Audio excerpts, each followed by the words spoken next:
vatră, apa dulce de cișmea. Floare din câmpie, cânt de ciocârlie, dor de Moldogara mea. Adio țări străine, acasă-i tot mai bine, să mă înveselesc aș vrea. E sărbătoare, cântă Nicolae, să se audă peste sat vioara ta. Un pahar ridic de bucurie, ce vine la casa mea. E sărbătoare, cântă Nicolae, să se audă peste sat vioara ta. Un pahar ridic de bucurie, ce vine la casa mea.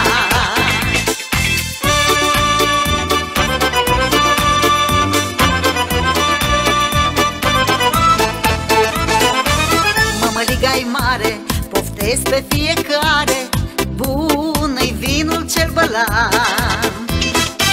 Zeamă de găină, neamul să se țină, sănătos și peste ani. Nu mai vreau avere, mulțumesc măi vere, am de toate și un ban.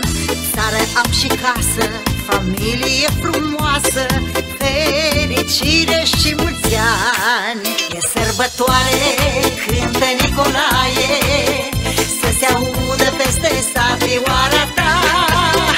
Un pahar ridic de bucurie, ce vine la casa mea.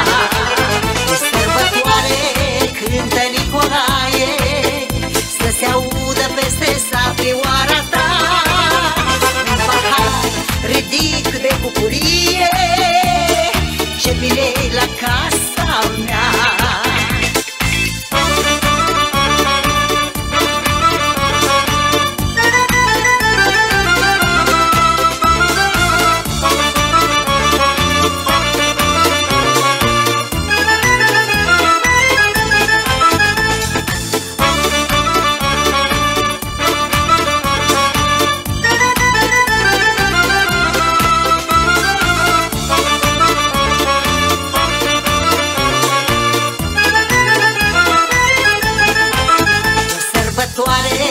Cântă Nicolae, să se audă peste sat vioara ta.